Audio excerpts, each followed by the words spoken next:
ಸಂದರ್ಭದಲ್ಲಿ ನಿರಂತರ ವ್ಯಾಪೃತರಾಗುವುದರ ಮಧ್ಯೆ ತಾಯ್ನುಡಿಯ ಅಭಿಮಾನವನ್ನು, ತಾಯ್ನಾಡಿನ ಕಲೆಯ ಸೊಬಗನ್ನು, ಜೀವನ ಸಮಾರಾಧನೆಯನ್ನು ದುಬೈಯಂತಹ ಈ ಮಹಾನಗರಿಯಲ್ಲಿ ಅತ್ಯಂತ ಎಚ್ಚರದಿಂದ ಉಳಿಸಿಕೊಂಡು ಬರುತ್ತಿರುವ, ಉತ್ಸಾಹಪೂರ್ಣವಾಗಿ ಈ ಕಾರ್ಯಕ್ರಮವನ್ನು ಆಯೋಜಿಸಿರುವ ಸಮಸ್ತ ಸದಸ್ಯರಿಗೂ ಈ ಸಂದರ್ಭದಲ್ಲಿ ನಾನು ಅಭಿನಂದನೆಗಳನ್ನು ಸಲ್ಲಿಸುತ್ತೇನೆ. ಈ ಒಂದು ಸಂದರ್ಭದಲ್ಲಿ ಭಾಗವಹಿಸಲು, ನಿಮ್ಮೆಲ್ಲರ ಸಂತೋಷದಲ್ಲಿ ಪಾಲ್ಗೊಳ್ಳಲು ನಾನು ಗಡಿನಾಡು ಕಾಸರಗೋಡಿನಿಂದ ಬಂದಿದ್ದೇನೆ. ಕನ್ನಡ ನಾಡಿನ ತೆಂಕಣ ಸೀಮೆಯಲ್ಲಿ ಕಂಗೊಳಿಸುವ ಕಾಸರಗೋಡು ಎಂದು ಅಂದ ಕೂಡಲೇ ಒಂದು ಭಾಗದಲ್ಲಿ ಹಿಂದೂ ಮುಸ್ಲಿಂ ಕ್ರೈಸ್ತರ ಒಂದೇ ಬಾಂಧವರೆಮ್ಮ, ತಂದೆ ದೇವರೊಬ್ಬನೇ, ನೀನೊಬ್ಬಳೇ ನಮ್ಮೆಲ್ಲರ ತಾಯಮ್ಮ ಎಂದು ನಮ್ಮನ್ನೆಲ್ಲ ಹರಸಿದ ಯೇಸು ಕ್ರಿಸ್ತರ ಜೀವನದ ಕೊನೆಯ ದಿನಗಳನ್ನು ನೆನಪಿಸುವ ಗೋಲ್ಗುತಾ ಎಂಬ ಅಮೋಘ ಕೃತಿಯನ್ನು ನೀಡಿ ಸಮಾಜಕ್ಕೆ ಸಾಮರಸ್ಯದ ಸಂದೇಶವನ್ನು ನೀಡಿರುವ ರಾಷ್ಟ್ರಕವಿ ಮಂಜೇಶ್ವರ ಗೋವಿಂದ ಪೈಯವರು. ಮತ್ತೊಂದು ಭಾಗದಲ್ಲಿ ಆರ್ಯರೋ ಕ್ರೈಸ್ತರೋ ಎಲ್ಲರೂ ಬರಲೆಂದು ಸ್ವಾಗತಿಸಿದೆ, ಜಾತಿ ಮತ ಬೇರೆನದೆ, ಬಣ್ಣ ನುಡಿ ಬದಲೆನದೆ, ಭೇದವೆಣಿಸದೆ ನೀ ಸಲಹಿದೆ ಎಂದು ಎಲ್ಲರನ್ನೂ ಸ್ವಾಗತ ಮಾಡಿರುವ ನಾಡೋಜ ಕವಿ ಡಾಕ್ಟರ್ ಕಯ್ಯಾರರು. ಮತ್ತೊಂದು ಭಾಗದಲ್ಲಿ ಮನೆ ಮನೆಗಳಲ್ಲಿ ಚೆಂಡೆಗಳ ಅಬ್ಬರ, ಮದ್ದಳೆಗಳ ನಿನಾದ, ಭಾಗವತಿಕೆಯ ನಾದ ಮಾಧುರ್ಯ, ಅರ್ಥಗಾರಿಕೆಯೊಂದಿಗೆ ಪ್ರತಿ ಮನೆಯ ಜನ ಮನದಲ್ಲಿ ಯಕ್ಷಗಾನದ ಕಲೆ ಹುಟ್ಟುವಂತೆ ಮಾಡಿದ ಯಕ್ಷಗಾನದ ಪಿತಾಮಹ ಪಾರ್ತಿಸುಬ್ಬನ ಹುಟ್ಟೂರಾದ ಅಚ್ಚ ಕನ್ನಡದ ನೆಲ ಕಾಸರಗೋಡು. ಅದೇ ರೀತಿ ನಮ್ಮ ಗಡಿನಾಡು ಕಾಸರಗೋಡು ಕೂಡ ಹಾಗೆ, ಗಡಿನಾಡು ಪ್ರದೇಶವು ಕೂಡ ಹಾಗೆ, ಬೇರೆ ಬೇರೆ ಭಾಷೆಗಳ, ವಿವಿಧ ಸಂಸ್ಕೃತಿಗಳ, ನಾನಾ ತರದ ಆಚಾರ ವಿಚಾರಗಳ ಒಂದು ಸಂಗಮ ಪ್ರದೇಶ. ಶ್ರೀ ಶಂಕರಾಚಾರ್ಯರ ಅದ್ವೈತ, ಮಧ್ವಾಚಾರ್ಯರ ದ್ವೈತ, ಶೈವ ವೈಷ್ಣವ ವೀರಶೈವ ಸಿದ್ಧಾಂತಗಳು, ಶ್ರೀ ನಾರಾಯಣ ಗುರುಗಳ ಉರು ಜಾತಿ ಉರು ಮದಂ ಉರು ದೈವ ಸಿದ್ಧಾಂತ, ಇಸ್ಲಾಂ ಧರ್ಮದ ಏಕದೇವೋಪಾಸನೆ, ಕ್ರಿಶ್ಚಿಯನ್ನರ ಚಾರಿಟಿ ಬಿಗಿನ್ಸ್ ಎಟ್ ಹೋಮ್ ಸಂದೇಶ, ಈ ಎಲ್ಲಾ ಸಂದೇಶಗಳನ್ನು ಸ್ವಾಗತ ಮಾಡಿದ ಪ್ರದೇಶ ನಮ್ಮದು.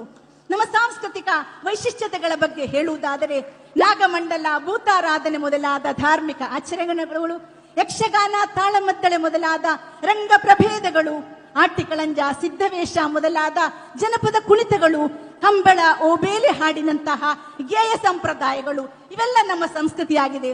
ತುಳುನಾಡಿನ ಪಾಡ್ದನಗಳಲ್ಲಿ ಹೇಳಿದಂತೆ ಹತ್ತಪ್ಪೆ ಬಾಲಲ್ನಿ ಒಂಜಪ್ಪೆ ಬಾಲ ಲೆಕ್ಕ ತೂದು, ಅಪ್ಪೆ ಆದೆ ಮೋಕೆಡಿ ಮಾಯದ ಮಿರೆ ಪೇರೆ ಕೊರದು, ತಮ್ಮಲೆಯಾದ ಅಂದು ಮಲ್ತದೆ ಬುದ್ಧಿ ನೇತಿ ಪಂಡದು ಪೊರ್ವೆಳ್ದದು ತಾಂಕೋನ್ವೆ, ಇಡೀ ಊರಿಗೆ ಮಾಯದ ಬೇಲಿಯಾದೆ ಪೂತದ ಎತ್ತಿಲ್ದ ಲೆಕ್ಕ ತೂವನ್ವೆ.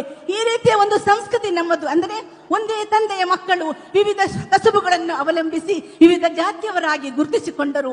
ಆದರೆ ನಮ್ಮೆಲ್ಲರ ಮೂಲ ಕುಟುಂಬ ಒಂದೇ ಆಗಿದೆ. ಇದೇ ಯುನಿಟಿ ಇನ್ ಡೈವರ್ಸಿಟಿ, ವಿವಿಧತೆಯಲ್ಲಿ ಏಕತೆ.